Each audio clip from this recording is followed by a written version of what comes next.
Thanks for joining us tonight.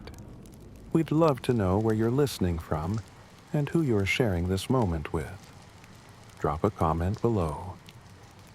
If you enjoy a good scare before bed, be sure to subscribe and turn on notifications for more nightly chills. Now, settle in, dim the lights, and let the story begin. I had done terrible things in my life, but never this. We didn't know the full story when we took the girl, and we had no idea we were about to make the worst mistake of our lives. If we had known, no, we wouldn't have gone anywhere near her. But it was too late for regrets. It started like any other job. We'd been watching the house for days. It was secluded, nestled deep in the woods, surrounded by thick, towering trees. The girl, quiet and pale, seemed no different from any other target we'd handled before. Our client had made it clear. The child's father owed a significant debt, and this was how we'd collect. Kidnapping children wasn't my style, but we were desperate. Bills were piling up, and this job would pay enough to clear them all. But from the very beginning, something felt wrong. "She looks strange," Carter, my partner, muttered as we watched the house from the car one evening. "Too pale. It's like she never sees the sun." I shrugged it off. Kids in rich families always had odd quirks.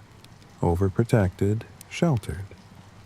She had dark hair that seemed to blend into the shadows of the forest, and her eyes, whenever we caught a glimpse of them, were so black they seemed bottomless. A strange kid, sure, but nothing to worry about. Or so I thought. We planned it perfectly. The father left every evening just after dusk. We assumed he worked night shifts, a doctor or some high-rolling lawyer. The mother, if she existed, was never seen. Only the girl, who never seemed to leave the property, no matter how many days we watched. On the night we made our move, a thick fog rolled in, making the woods even more eerie than usual.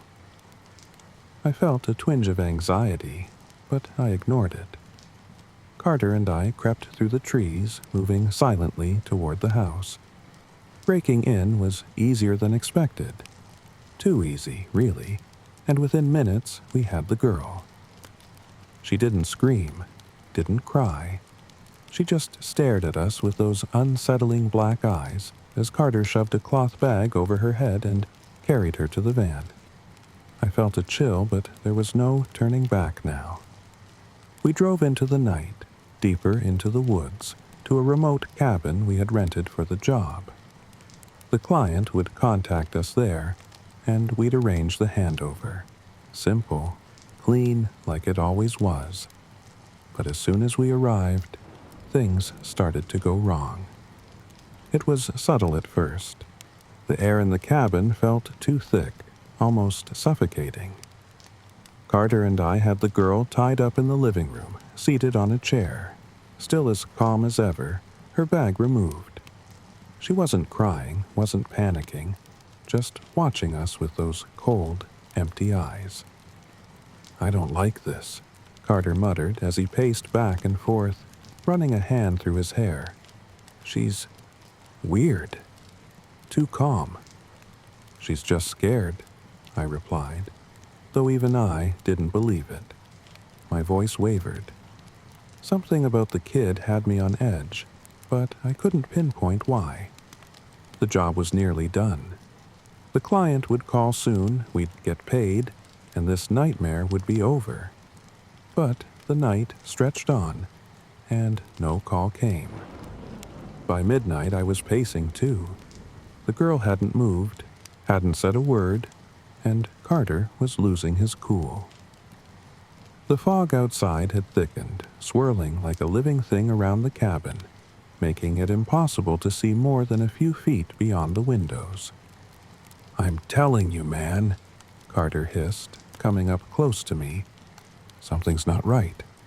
That fog, this place, her." He glanced over at the girl who was still staring, motionless. "We need to call it off. Leave her here. Get out before—" Before what? He didn't finish, because at that moment the girl spoke. "You should let me go?" Her voice was soft, almost melodic, but it carried a weight that made the hairs on the back of my neck stand up. Carter and I froze, exchanging uneasy glances. "You don't know what you've done," she continued, her eyes locking onto mine. "He's coming for you. And he won't stop." My mouth went dry. I swallowed hard, trying to play it off, but her words dug into me, like a cold hand gripping my spine. "Who's coming?" I forced a laugh.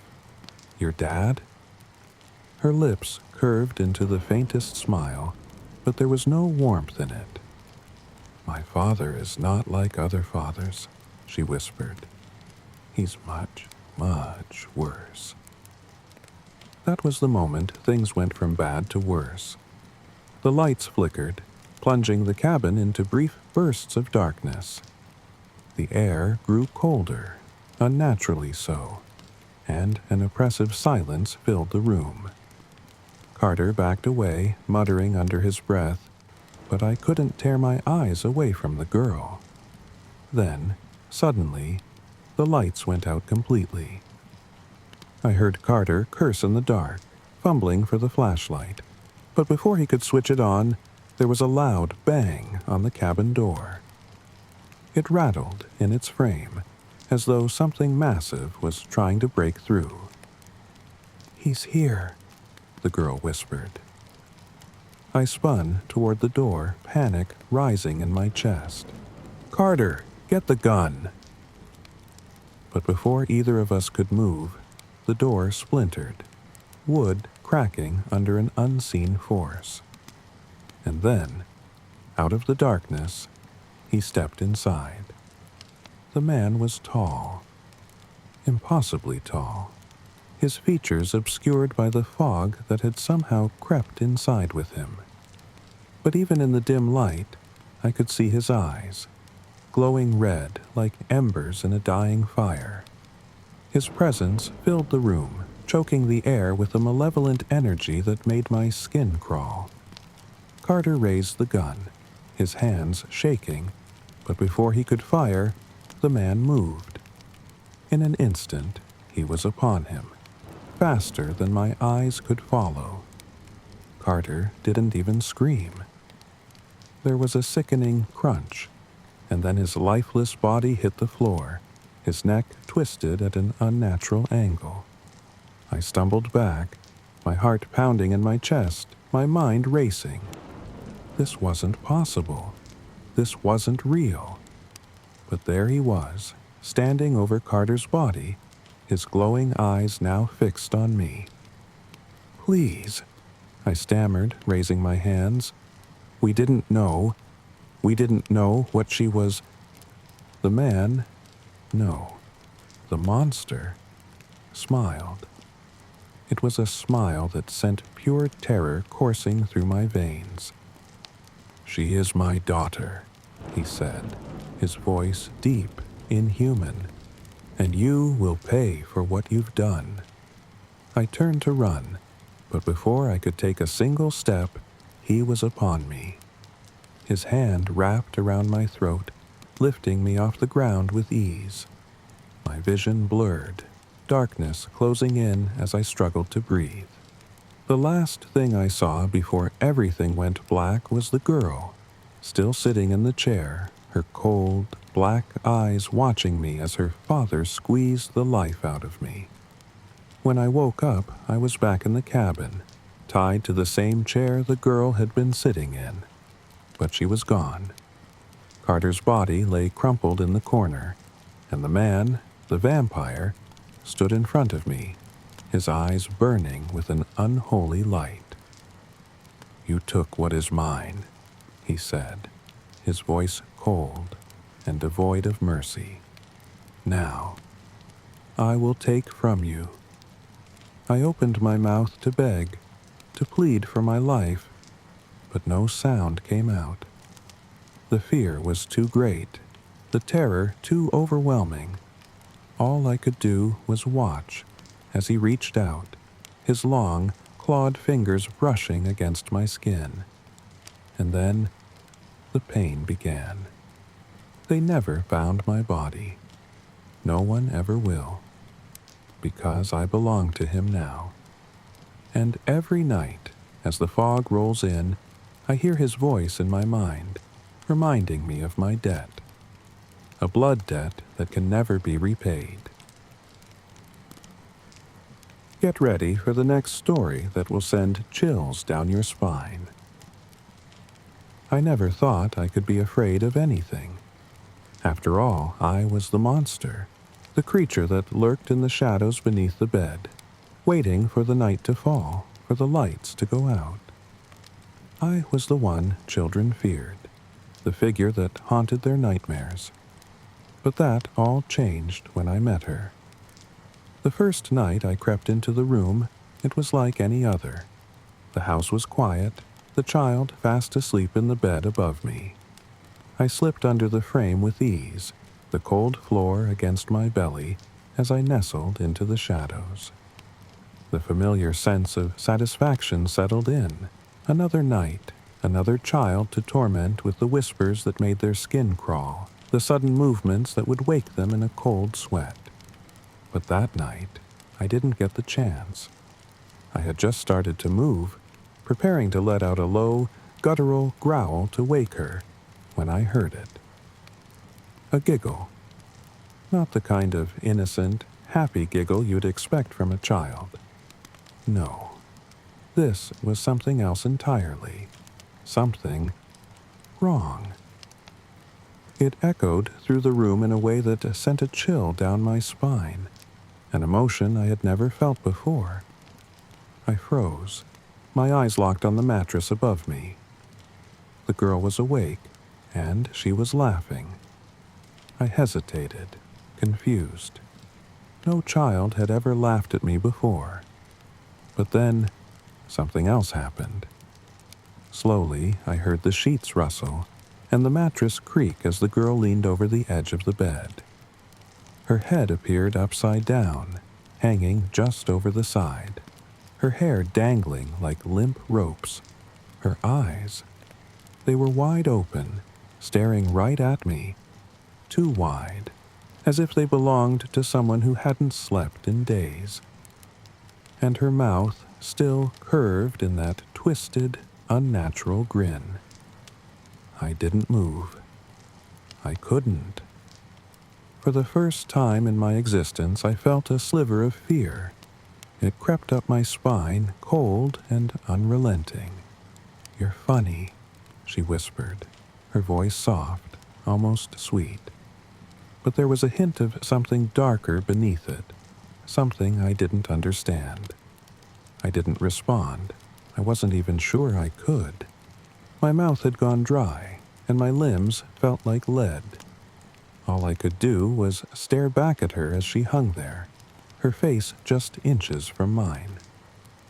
"You're not supposed to be afraid," she continued, her grin widening. "But you are, aren't you?" I recoiled instinctively, pressing myself deeper into the shadows beneath the bed, but I could still feel her eyes on me, following my every move. She giggled again, that same eerie sound, and then her head disappeared as she flopped back onto the bed. The room fell silent once more, but I didn't dare move. I waited, my body tense, my senses on high alert. After what felt like an eternity, I finally dared to peer out from under the bed. The girl was lying there, perfectly still, as if nothing had happened. Her eyes were closed, her breathing even. She was asleep, but I didn't stay long. I slithered out from under the bed, retreating into the darkness of the room. I left her behind, my mind reeling from what had just occurred. I didn't understand it. Children were supposed to fear me. I was the monster. I was the one in control. But that girl, there was something wrong with her. Something deeply, terribly wrong. The second night, I told myself it was a fluke, a trick of the mind, perhaps. I returned to her room, determined to regain my sense of dominance, to remind myself of who I was. The same routine: slip under the bed, settle into the darkness, wait for the right moment to strike. But she was waiting for me. As soon as I settled beneath the bed, I felt her presence. Her breath, slow and steady, was the only sound in the room. I thought she was asleep again, but then I heard her voice, soft and sing-songy, drifting down from above. "I know you're down there." I froze. "You can't hide from me," she continued, her tone light and playful, like she was talking to a friend. "I'm going to find you." My heart, if I had one, would have been racing. I tried to retreat deeper into the shadows, but it was no use. She knew I was there. She always knew. And then, slowly, the mattress creaked again as she leaned over the edge, her head appearing upside down once more. But this time there was something in her hand. A doll. It was old, tattered, with missing eyes and a mouth stitched shut. She held it by its hair, dangling it just above the floor, its lifeless body swinging back and forth like a pendulum. "This is for you," she whispered, her eyes locked on mine. "Do you want it?" I shook my head, or I think I did. My mind was a blur of confusion and fear, emotions I had never experienced before. The girl giggled, a sound that made the hairs on the back of my neck stand on end. "Don't be shy, you can have it." She dropped the doll onto the floor, right in front of me. It landed with a soft thud, its head lolling to one side, its empty eye sockets staring straight at me. I couldn't take it anymore. I fled. I didn't go back to her room after that. I couldn't. Something about her, about that house, was wrong. I found a new place to haunt, a different child to torment. But even then, I couldn't shake the feeling that she was watching me, that she knew where I was. Days turned into weeks, and I began to believe that maybe I had imagined it all. Maybe the girl wasn't as terrifying as I had thought. Maybe I was just losing my edge. But then, one night, I heard it. The giggle. It echoed through the darkness, bouncing off the walls of my new haunt, filling the room with that same eerie, unsettling sound. I froze, my mind racing. How could she be here? How could she have found me? And then, I saw her standing at the foot of the bed, her wide eyes locked onto mine, that same twisted grin on her face. "You can't run from me," she whispered, stepping closer. "I'll always find you." I backed away, my heart pounding in my chest. This wasn't possible. She couldn't be here. But she was, and she always would be. Because I wasn't the monster anymore. She was. It's time for the third story of the night. To whoever finds this. I don't know how much time I have left, so I'm writing this down before it's too late. Maybe it's already too late. Maybe I'm already dead, and this is just the last flicker of my mind trying to make sense of it all. But if you're reading this, you need to know the truth. You need to stay away from these woods. It started out like any other camping trip. Just me, Tom, and Rachel. A small group, close friends since childhood. We'd been planning this trip for months. 3 days in the wilderness, getting away from the world. No phones, no people, just nature. It was supposed to be fun. It was supposed to be safe. God, we were so stupid. The first night was perfect. We pitched our tent near a stream, miles away from the nearest town. The stars were brighter than I'd ever seen. The fire crackled in front of us, and we laughed like we didn't have a care in the world. It was just us and the woods. The only sounds were the wind in the trees and the distant calls of animals. But that was before we saw the things. The second night, it started. Tom was the first to notice something was off. We were sitting around the fire again, roasting marshmallows, when he suddenly froze, staring into the trees. I remember the way his face went pale, the way the laughter died in his throat. He didn't say anything at first, just kept staring. I asked him what was wrong, but he didn't answer. He just stood up slowly, like he was in a trance, and walked to the edge of the campsite. "Tom," Rachel called out, confused. "What are you doing?" That's when he said it. "There's someone out there." My heart skipped a beat. I turned to where he was looking, but I didn't see anything. Just darkness and trees. "You sure?" I asked, trying to keep my voice steady. Tom nodded, still staring. "I saw someone. Right there. Standing between those trees." Rachel and I exchanged uneasy glances, but we shrugged it off. It was probably just his imagination, we thought. After all, we were miles from anyone. Who could be out here? But Tom wouldn't let it go. He swore he saw someone. He spent the rest of the night glancing nervously over his shoulder, and when we finally crawled into our tents, I heard him muttering to himself. I wish we'd listened to him. I wish we'd left right then and there. The third day is when things got worse. We were hiking a trail that led deeper into the woods when Tom stopped dead in his tracks again. He pointed to the tree line ahead of us, his hand shaking. "There," he whispered. "Do you see it?" Rachel and I squinted, and at first I thought I was just seeing shadows. But then I saw it too. A figure. It was tall and thin, standing perfectly still in the distance. At first I thought it was a person, but there was something wrong about it.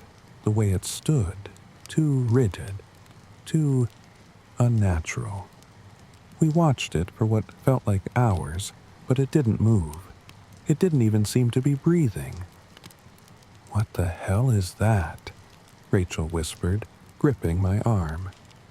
I wanted to say it was just a trick of the light, that we were imagining things, but I couldn't. It was real. I knew it was. Tom took a step closer, but before I could stop him, the figure shifted. It didn't walk, it didn't run, it just appeared closer, like the space between us and it had folded in on itself. 1 second it was 20 feet away, and the next it was 10. And that's when I saw its face, or rather, the lack of it. There was no face, just smooth, pale skin where its features should have been. No eyes, no nose, no mouth, nothing. Rachel screamed, and the sound snapped me out of my trance. "Run!" I shouted. We bolted back to camp, the sound of our feet pounding against the forest floor. I didn't look back. I couldn't. But I could feel it behind us, feel the air shift with every unnatural movement it made. I could feel it closing in. When we made it back to camp, we didn't stop running. We grabbed our bags, our keys, and we headed for the car. But as we stumbled through the woods, something became horribly clear. The trees had changed. We had been walking in circles. The familiar landmarks were gone. No trail, no stream, nothing but endless trees and shadows that seemed to stretch endlessly in every direction. "I don't understand," Tom panted. "We followed the map." "Maps don't matter anymore," I whispered. "We're not in the same place anymore." The realization hit us all at once. The woods were playing tricks on us, warping, twisting, keeping us in. We were being herded. As the sun began to set, the faceless figures appeared again. This time there were more of them. Dozens, maybe hundreds, all of them standing between the trees, their featureless faces turned toward us, silent, waiting. "God, what do they want?" Rachel whimpered, clutching Tom's arm. "They want us," Tom said, his voice barely audible. By nightfall, they were everywhere. Every time we blinked, they were closer. They moved in that same unnatural way. No steps, just flickering from one place to another like a bad dream. I kept telling myself it wasn't real, that we'd wake up any second.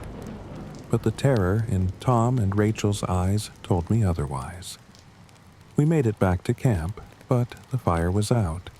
The woods were pitch black save for the faint glow of the moon. We huddled together, backs against the tent, our flashlights flickering like dying stars. Then, the sounds began. A low, guttural whispering. It came from everywhere and nowhere at once, like the wind itself was speaking to us. I couldn't make out the words, but I could feel the meaning behind them. Surrender. "Don't listen," I whispered, squeezing Rachel's hand. "Just don't listen." But Tom wasn't listening to me. He stood up, his eyes glazed over, and started walking toward the edge of the camp. "Tom!" I shouted, grabbing his arm. But when he turned to me, his face was blank. Literally. Just like the creatures we had seen, his features were gone, replaced by smooth, pale skin. I screamed, stumbling backward. Rachel was sobbing now, her hands over her ears, trying to block out the whispers. And then, just like that, Tom was gone. The hours dragged on, and the faceless ones kept coming closer. I don't know how long we sat there, trapped in that nightmare. Time didn't make sense anymore. It felt like we were stuck in a loop, watching the same scene over and over again. The figures closing in, our flashlight flickering, the whispers growing louder. At some point, I realized Rachel had stopped crying. I looked over at her, and my heart dropped into my stomach. Her face, it was gone. No eyes, no mouth, just smooth, pale skin. I wanted to scream, but the sound wouldn't come. My body was frozen, paralyzed by terror as Rachel, if that was even her anymore, stood up and began walking toward the figures. She disappeared into the darkness, swallowed by the faceless ones. Now I'm alone. I don't know how much time has passed. Hours? Days? The figures are closer than ever now. I can feel their breath on the back of my neck, their whispers crawling under my skin. I'm the last one left, and I know what they want. They want my face. The faceless ones. They collect us. They steal our features, our identities, until there's nothing left but an empty shell. And once they have you, you become one of them. I can feel it happening to me already. My skin feels tight, my reflection in the flashlight dimmer each time I glance at it. If you're reading this, get out. Don't come into these woods. Don't look at them. Don't listen. And whatever you do, don't let them take your face. Now, let's dive into the fourth creepy story. Are you ready to be scared? I've been on the streets for as long as I can remember. Some days are worse than others. You get used to the cold, the hunger, and the way people pretend you don't exist. You learn to survive in the cracks of the city where no one else dares to look. But there's something else out here too. Something worse than hunger or the biting chill. And lately, it's been following me. I first noticed it about 2 weeks ago. I was sitting under a bridge, curled up in my filthy coat, trying to sleep. The rain was relentless, pounding the pavement like it wanted to drown the world. That's when I saw them for the first time. Just shadows at first. They were standing under a streetlight at the far end of the bridge, barely visible through the downpour. They were tall, their bodies oddly misshapen. But what struck me most was the way they stood completely still, like they were waiting for something. For me. I remember squinting through the rain, trying to make out their faces, but they didn't have any. Where their faces should have been, there was only smooth, pale skin, stretched tight like they were wearing masks that had no features. No eyes, no nose, no mouth. Just blank, faceless heads. I thought maybe it was a trick of the rain, that my mind was playing games with me after so many sleepless nights. I turned away, tried to shake it off, but when I looked back, they were closer. The fear hit me then. Not the usual fear I feel when I'm out on the streets worrying about getting jumped or freezing to death. This was different. This was primal, like something deep inside me knew I was looking at something I shouldn't. Something that didn't belong here. I grabbed my bag and got the hell out of there, thinking I'd lose them in the maze of alleys and side streets I knew so well. But that's the thing. You can't lose something that isn't really there, can you? The next few days I kept seeing them, always in the distance, always standing still, watching. Except, how can they watch me when they don't have eyes? That's what I kept asking myself, trying to make sense of it, trying to convince myself that I was just losing it, that all the years on the street had finally broken me. But I wasn't broken. Not yet. I saw them again that night by the old train yard. I had found a spot behind a pile of rusted containers, a good place to sleep without being disturbed. I thought maybe they wouldn't follow me there. I hadn't seen them all day, and I was starting to hope, foolishly, that they were just a bad dream. But as the sun dipped below the horizon and the cold set in, I saw them. At first, there was just one, standing by the entrance to the yard, its head tilted like it was listening to something I couldn't hear. I watched it from the shadows, my heart pounding in my chest. Then another appeared, and another. They didn't move like people. They didn't seem to move at all. They would just be somewhere 1 second, and then closer the next, like time had skipped forward without me realizing. I scrambled to my feet, the cold biting at my bones, my breath coming out in ragged gasps. I didn't know where to run, but running felt better than standing still and waiting for them to get to me. I darted between the containers, my footsteps loud in the silence of the night. But the closer I got to the fence, the more they appeared. Dozens of them now, all faceless, all silent, surrounding me. I could feel the weight of their presence, pressing in on me from all sides, suffocating. I screamed, but my voice was swallowed by the emptiness around me. And then they started to move.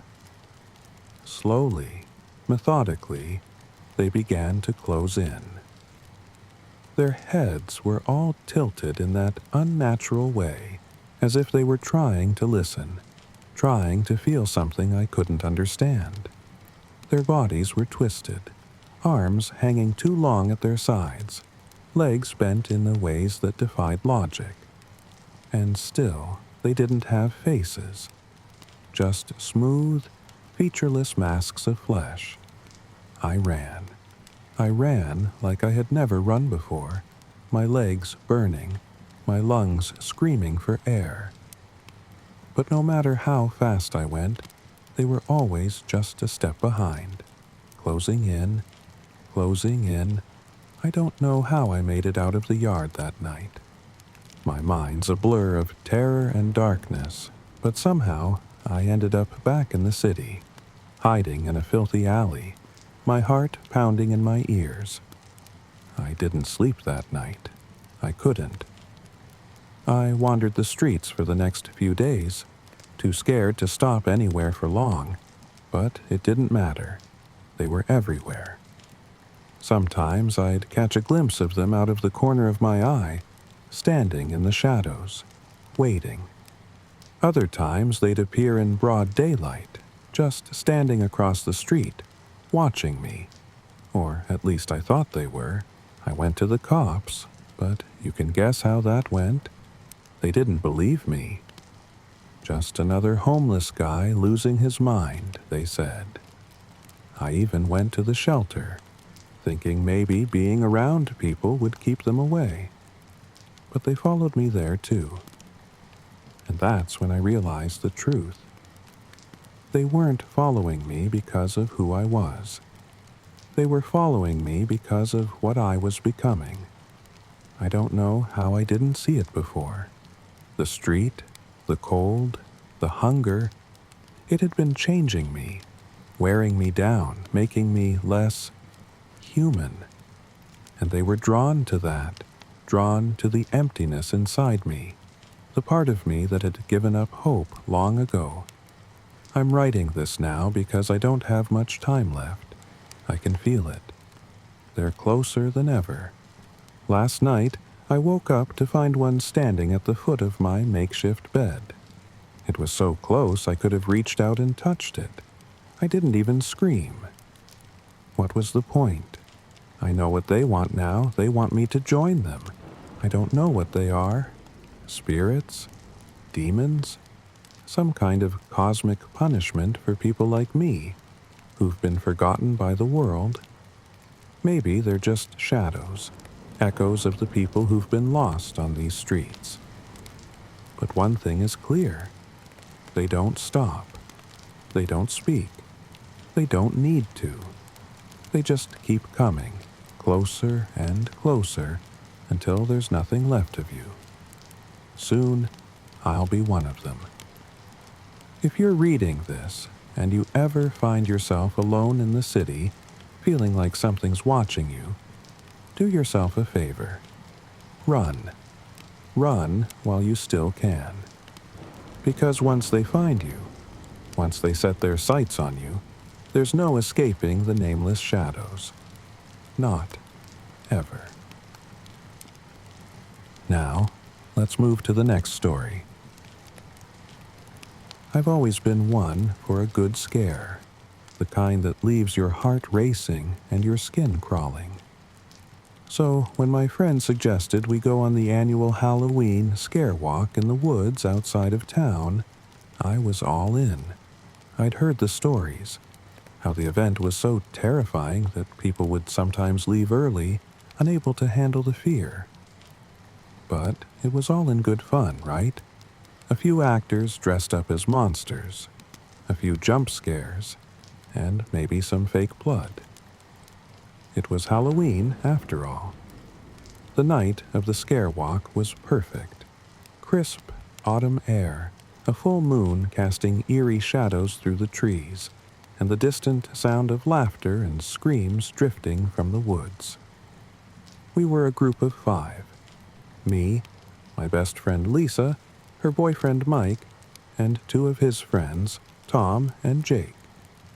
We all met up at the entrance to the trail, where a rickety old sign announced in faded letters, "Enter if you dare."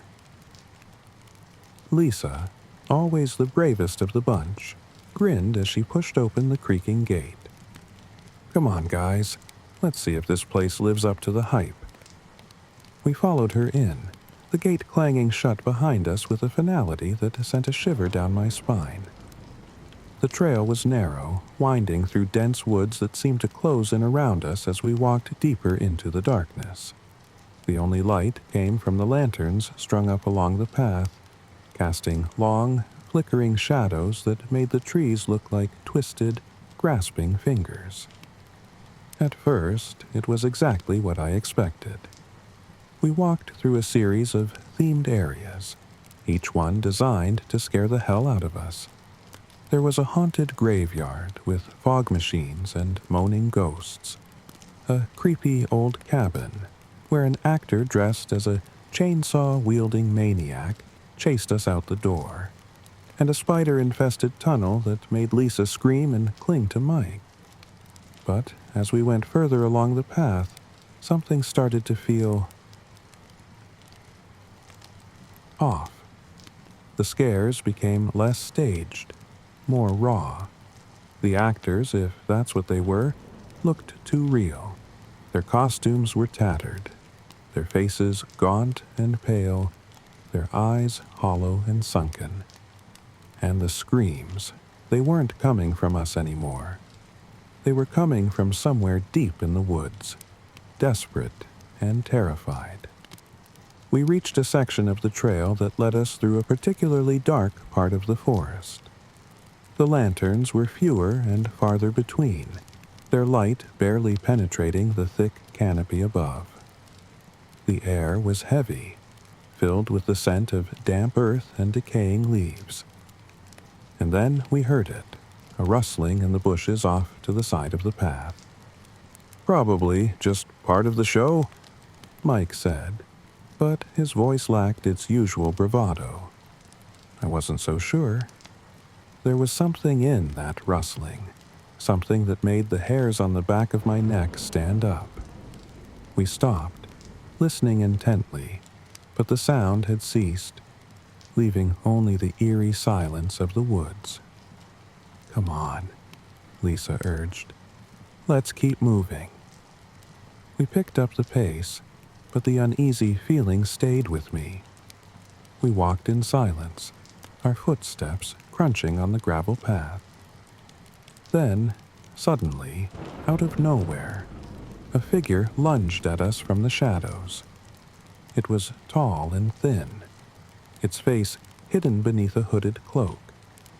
We all jumped, but before we could react, the figure disappeared into the woods, leaving us standing there, hearts pounding.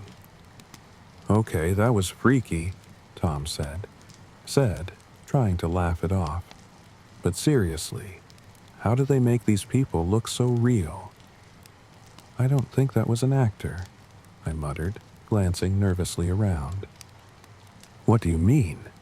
Jake asked, his voice tinged with fear. "I mean, I don't think this is all part of the scare walk." Before anyone could respond, the figure reappeared, this time closer. Its hood fell back, revealing a face that was a grotesque mockery of humanity. Eyes too large, mouth too wide, skin stretched tight over bones. It wasn't wearing a mask. It wasn't pretending. It was real. We screamed and bolted down the path, our fear propelling us forward. We didn't stop, didn't look back, just ran as fast as we could through the dark, twisting woods. But the path didn't seem to end. It felt like we were running in circles, the trees around us growing thicker and more oppressive, the shadows deeper and more menacing, and the figures, they were everywhere now, stepping out of the darkness, blocking our path, their inhuman faces leering at us with twisted smiles.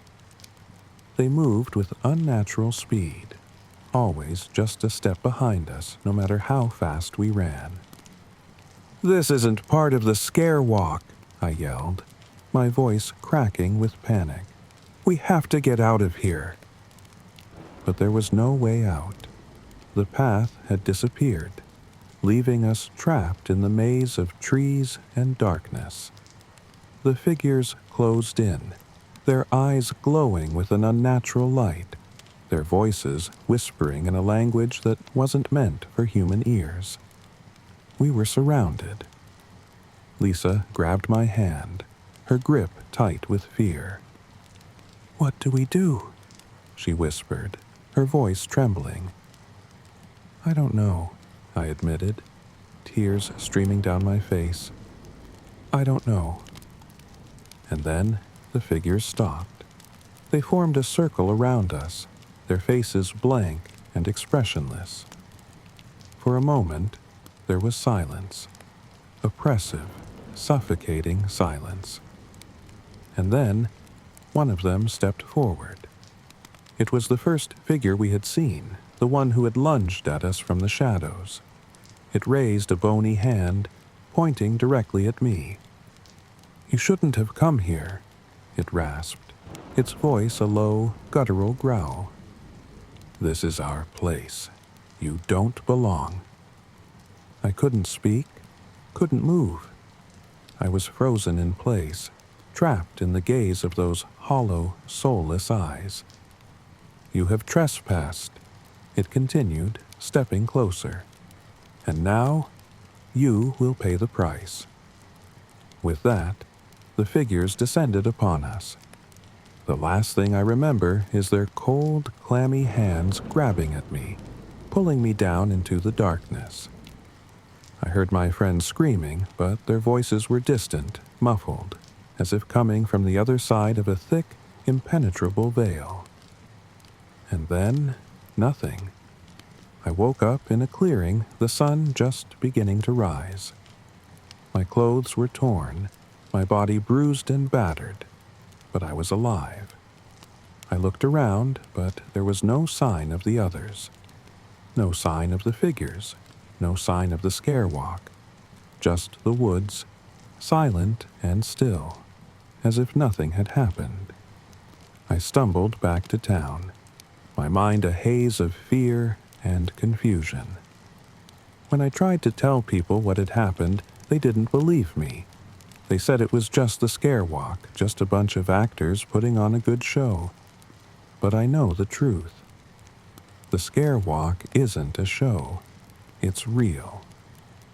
And whatever lives in those woods, it's still out there, waiting for the next group of unsuspecting souls to wander too far into the darkness. We've made it to the last story of the night. This final tale is the scariest one yet, guaranteed to give you chills. It was supposed to be a quick detour, just a scenic route through the countryside to break up the monotony of the highway. We were on our way to a music festival. Just 4 friends packed into Danny's old Jeep. Me, Jake, my girlfriend Hannah, Danny, and his little brother Alex. It was one of those trips where everything felt carefree, the kind of road trip that seemed like it would be nothing but fun and memories. Until we found them. The day had started off great. Music blasted from the radio as we drove through miles of empty fields and hills. We joked around, talked about the bands we couldn't wait to see, and laughed at Alex's horrible puns. By mid-afternoon, we needed gas, so we pulled into a rundown gas station. The pump was old and rusty, but it worked, so we didn't think much of it. While Danny filled up the tank, I wandered inside the tiny convenience store to grab some snacks. The place was eerily quiet, but it wasn't the first creepy small-town store we'd come across, so I shrugged it off. The cashier behind the counter was this gaunt old man with wide, staring eyes. His gaze followed me the entire time I was in there, and not in a friendly way. "Where are you kids headed?" he asked. I told him we were going to the festival, a few hours away. He didn't respond at first, just nodded slowly, like he was thinking about something. "You be careful," he finally muttered. "Ain't no good coming through these parts after dark." I paid for the snacks, gave him a tight smile, and left without saying anything else. His words stuck with me, though, the way he said them, like it wasn't a warning, but a fact. About 20 minutes later, we hit a patch of road that wasn't on the map. The GPS started glitching, trying to reroute us, but we decided to keep going. After all, it was the countryside. How lost could we get? Then we saw the sign. It was old, wooden, and half covered in vines. "Welcome to Ridgeville," was painted in faded letters, and underneath it was a crudely drawn clown face, grinning wide. "That's odd," Hannah said, staring at the sign as we drove past. "Maybe it's a tourist thing," Danny offered with a shrug, trying to keep the mood light. But I noticed the uneasy glance he exchanged with Alex. We kept driving, and soon enough the town came into view. Ridgeville was small, like blink, and you'll miss it small. But the weirdest thing wasn't the size of the town, it was the people. They were all dressed like clowns. At first, I thought it was some kind of bizarre festival or celebration. Every single person we saw walking down the street or sitting on porches was wearing clown makeup and costumes. Not just the typical kind either. Some of them were dressed in the old-fashioned clown attire, with white faces, red noses, and big floppy shoes. But others were more twisted. There were clowns in dirty, tattered outfits, with streaked face paint and crazed expressions.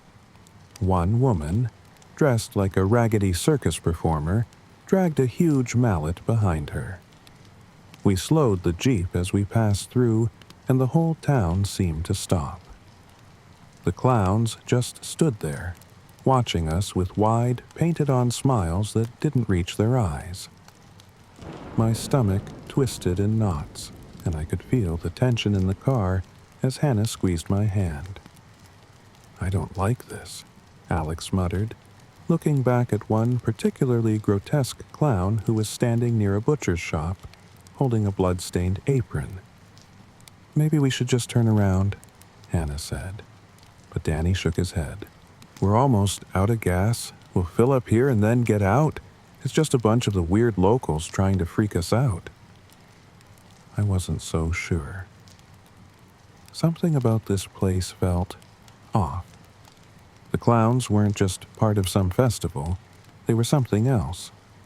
I could see it in the way they watched us, unmoving, like predators waiting for the right moment to pounce. We found a gas station at the edge of town, a rundown, ancient-looking place, much like the last one. But this time, the clerk inside was dressed as a clown, too. This one in a faded suit, with mismatched buttons and a huge bow tie. As Danny pumped the gas, the clown clerk stared out at us through the grimy window, his face hidden behind smeared white makeup and a painted grin that stretched from ear to ear. His eyes were wide and yellowish, unnaturally bright. "I don't like this," Alex repeated, his voice trembling. "Let's just go." "We will," Danny said, trying to stay calm. But I could tell he was unnerved too. Just as the pump clicked, signaling the tank was full, I caught movement out of the corner of my eye. Across the street, 2 more clowns had appeared. One with a long, slender body and a mask-like face, the other holding what looked like a butcher's cleaver. "Guys," I said, my voice low, "we need to leave. Now." Hannah's grip on my arm tightened as she saw the clowns, too. "Jake's right. Let's go. This place is too—" Before she could finish, the lights in the gas station flickered and went out. The town plunged into darkness. In the span of a second, the eerie, surreal atmosphere of Ridgeville became something far more sinister. The clowns, who had been standing still, suddenly started moving, slow, deliberate steps toward us. I could hear the crunch of their shoes on the gravel, the faint jingle of bells from their costumes. The air felt thick, suffocating, as panic gripped us. "Get in the car!" I yelled. We scrambled into the Jeep, slamming the doors shut just as the nearest clown reached the gas station entrance. His smile, painted wide, was the last thing I saw before Danny slammed on the gas, peeling out of the parking lot. But as we sped out of town, the clowns didn't stop. They were following us. Danny floored it, but no matter how fast we went, they kept up. Some ran with terrifying speed, while others seemed to vanish from one spot and reappear closer, cutting through the trees that lined the road. "Is this some kind of sick joke?" Danny shouted, glancing in the rearview mirror. But it wasn't a joke. The clowns were gaining on us, their grotesque faces illuminated by the headlights every time they got closer. One of them, a tall, gaunt figure with smeared face paint and a black top hat, appeared right in front of the Jeep. Danny swerved to avoid him, the tires screeching as we veered off the road. We crashed through the trees, the Jeep bouncing wildly before coming to a screeching halt in the middle of the woods. For a moment, everything was still. The only sound was our heavy breathing, the pounding of our hearts in our ears. "Is everyone okay?" I asked, my voice barely above a whisper. "I think so," Hannah said, her hand shaking as she gripped my arm. Danny nodded, though his knuckles were white as he gripped the steering wheel. But Alex was staring out the window, his face pale as a sheet. "They're here," he whispered. We turned to see what he was looking at. In the trees surrounding us, dozens of clowns stood in the shadows, their bodies twisted and contorted, their faces barely visible in the dim light, and they were getting closer, moving in unison, like something out of a nightmare. Suddenly, a loud thud echoed through the Jeep as one of them slammed a fist against the window. Then another, and another. The sound of glass cracking filled the air as more clowns pounded on the car, their faces pressed up against the windows, their eyes wild and unblinking. "We have to run," I said, my voice shaking. "We have to get out of here." With no other choice, we bolted from the car, sprinting into the woods, hoping to lose them in the trees. But the clowns followed, their laughter, twisted and maniacal, echoing through the night. We ran for what felt like hours, the sound of their footsteps growing louder behind us. My lungs burned. My legs felt like they were about to give out, but I couldn't stop. None of us could. But then, I heard it. Hannah's scream. I turned to see her being dragged away by two of the clowns, their long, bony fingers digging into her arms as they pulled her into the shadows. "No!" I screamed, running after them. But it was too late. The last thing I saw before they disappeared was Hannah's terrified face, her eyes wide with fear. I stumbled back, my body shaking, my mind racing. Danny and Alex were still ahead of me, their forms barely visible through the trees. But then, the laughter stopped. We slowed down, panting, our breaths coming in ragged gasps. What the hell do we do? Alex asked, his voice trembling. Danny was about to respond when a figure stepped out from the trees in front of us. It was Hannah. At least, it looked like Hannah. But something was wrong. Her face was pale, her eyes wide and empty, and on her lips was a wide, painted smile. A clown's smile. "I'm so glad you could join us," she whispered, her voice no longer her own. Behind her, the clowns emerged, their painted faces grinning as they surrounded us. There was no escape. I don't know if anyone will ever find this, but if you're reading this, if you've stumbled across Ridgeville on a map, don't go there. Whatever you do, don't go to Clowntown, because once you're in, you're never getting out.